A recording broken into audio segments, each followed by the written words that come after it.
Hey guys, this is Miss Chase, and I am going to walk you through some of the basics for how to use Google Sheets. This is going to be really helpful for your balance sheet assignment for Intro to CTE and some of the assignments that we will have coming up using Google Sheets. And some of the first things that I want to show you is some basics of Sheets. This also is some of the same terminology that you might use if you are using Microsoft Excel or another program that uses this kind of formatting where you have all of these boxes that you can enter your text.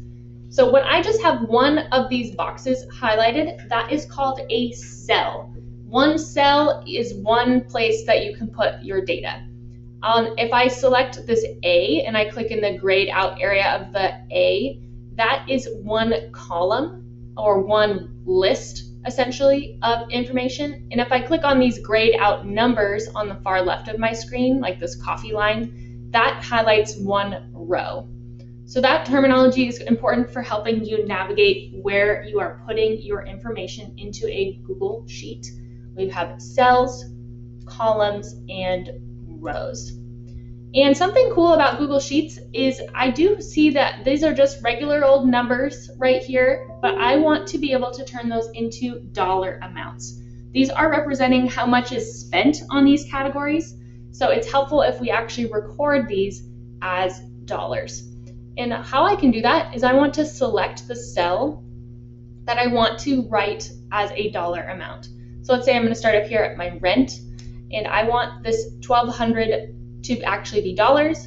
And if I navigate up to my toolbar, there is actually a button, the dollar sign, that says format as currency. And you can click on that, and then you are going to see that it adds a dollar sign for you.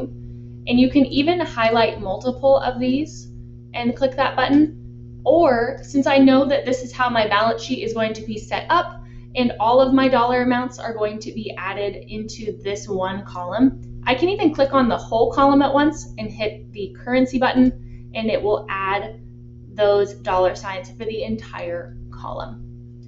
And something else that you need to know how to do for your assignment in Intro to CTE is how to make some text bold.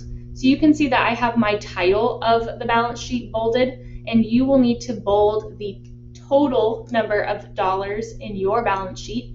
And how we do that is you select the cell that you want to make bold, and up here you can click on these text edit buttons and hit bold. That is how we do that. And then the last thing that I'm going to show you is that you are only going to need to put one number in each cell that's related to that spending category. And what we mean by that is I have this empty transportation section that's ready to go, and I have some transportation related expenses that are listed separately. I want to group all of those together and add those up. Either I can add them up in my head, or I can add them up with a calculator to add up all of my transportation costs. So let's see, I have a $500 charge plus $75, so that's $575 total, plus one more $200, so that would be $725. Oops. And when I hit enter, it's automatically going to tell me that is a dollar kind of number. But now I don't want to count these dollar amounts twice. So I'm going to select the row that I don't need anymore. I'm just going to click on those grayed out numbers on the left. I'm going to right click, and I'm going to delete that row. And then let's see, I don't need this car payment one anymore. Delete. And I don't need this gas one anymore. Delete. And then if you realize, oh hey, I have one more car or transportation related expense, I can come here and I can change this number really fast to $825 like that, and then I can delete out this one as well. Those are some of the super basics. You guys can use these to help you with your balance sheet. If you need any help, please email your Intro to CTE teacher, and they are happy to help you.